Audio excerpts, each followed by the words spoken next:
सही बात पूछो तो सारी साधना केवल देह भाव को मिटाने के लिए है। देह भाव मिट्टी, जो भाव करो वही आनंद में डूबो, चाहे आत्मस्वरूप ब्रह्म भाव करो, चाहे भगवत भाव करके सखा सखी गोपी गोपा जो चाहो भाव कर लो, क्योंकि आत्मस्वरूप कैसा भाव करो जैसा।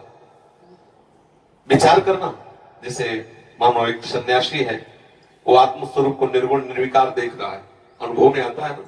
एक भक्त है, उसे दास रूप में देख रहा है। दास शरीर थोड़ी होता है, दास स्वरूप भाव में उसने भावना की भेद बुद्धि करके, और तो उसे दास सेवक भाव अनुभव हो रहा है। जो जैसे भावना करता है आत्मस्वरूप, जैसे अभी हम देह भाव में हैं, तो हमें यही तो लग रहा है मैं यही हूं, तो आत्मस्वरूप की भावना हम देह भाव में कर लिए ना। अब इसे हटाइए, आप जो भाव कीजिए।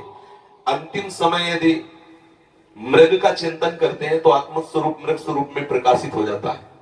भरत जी को देखो, अंतिम समय में स्त्री का चिंतन करते हैं तो पुरंजन अगला जन्म स्त्री का। आत्मस्वरूप कैसा भाव करो जैसा, कोई भाव ना करो तो मुक्त हो गए।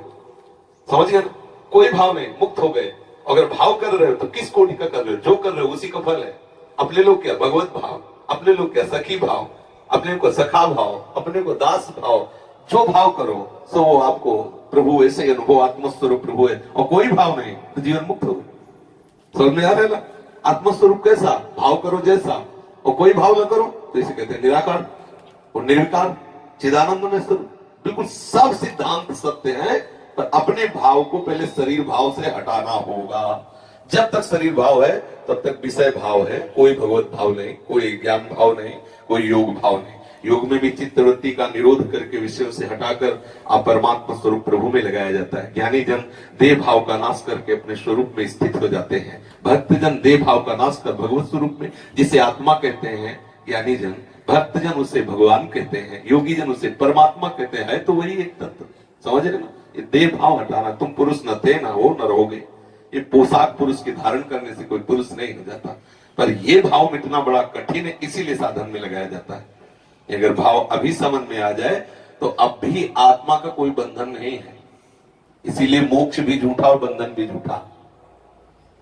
अब वो कोई कहेगा शास्त्रों में इतना मोक्ष का महिमा लिखी है, तो मोक्ष भी झूठा है और बंधन भी झूठा है। जब बंधन ही झूठा है तो मोक्ष कैसा, किसका? सहज स्वरूप मुक्त आत्मा का कभी बंधन हुआ ही नहीं, तो झूठा ही तो है मोक्ष। बता, आप बताओ कभी आत्मा का बंधन हुआ क्या? कभी आत्मा का त्रिकाल में कहीं बंधन शास्त्र में लिखा हो तो मैं बताओ। तुमने माना, तुम्हारी मान्यता ही बंधन है, तुम्हारी मान्यता ही मोक्ष है। खत्म के अब वो मान्यता जितनी जल्दी तुम बंधन से हटा पाओ उतनी जल्दी मोक्ष को प्राप्त हो गए। यही मोक्ष है, न बंधन है न मोक्ष है। बंधन और मन मोक्ष ये मन की मान्यता के अनुसार है। आप अपनी मान्यता को मन से हटाकर स्वरूप में स्थित कर सकते हैं। इसी के लिए बहुत से साधन बताए गए, ज्ञान मार्ग, कर्म योग मार्ग, भक्ति योग मार्ग। जिस मार्ग से चले, ये प्रपंच का जो है ये वैराग्य भाव जब तक नहीं आएगा तब तक आंतरिक बातें समझ में नहीं आती। चाहे प्रवचन जितना कर ले, चाहे जितना सुन ले। नायमात्मा प्रवचनेन लभ्या, चाहे जितना प्रवचन कर ले लेकिन आत्म तत्व का बोध नहीं होता। चाहे जितना प्रवचन सुन ले, चाहे जितना बुद्धि बलवान हो, आत्म तत्व जब वर्ण करें तब होता है। हमारा लक्ष्य दृढ़ हो जाए और सब बाहरी, आज हम चाहे जितना सुने व्यवहार को ही सत्य मान रहे। देख लीजिए, छोटी छोटी बात में प्रतिकूलता अनुकूलता, लड़ाई झगड़ा राग द्वेष कहाँ है?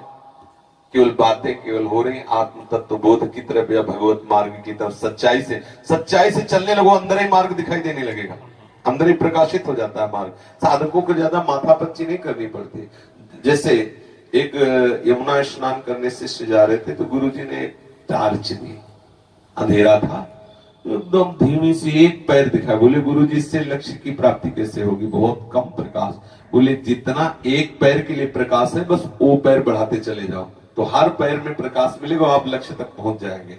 बस ऐसे ही हमें जो नाम मिला है, थोड़ा चिमचिमाहट सी लग रही है आनंद की, उतने भी आप चलना प्रारंभ कर दो, आपको लक्ष्य तक पहुंचा देंगे। होता क्या है, हम इस बात में परेशान रहते हैं, ये मंत्र नहीं वो मंत्र। मंत्रों से कुछ नहीं होना, चिंतन से होना है।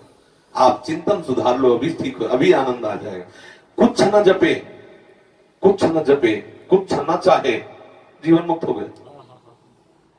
ये जितना चाहे संन्यास मार्ग हो चाहे भक्ति मार्ग हो, ये जो नाना प्रकार के भागवतिक बातें हैं, ये विषय चिंतन मिटाने के लिए है। एक स्थिति ऐसी आती है, पूर्ण कृतकृत्यता का अनुभव होता है, वो जप वाला भी नहीं रहता। और संतों ने तो इतना कहा है कि आराध्य देव ही उसका जप करते हैं, वो तो पड़ा रहता है। आगे की स्थिति काहो के बल भजन को काहो के आचार, व्यास भरोसे कुंवर के सुवत पाओ प्रसाद।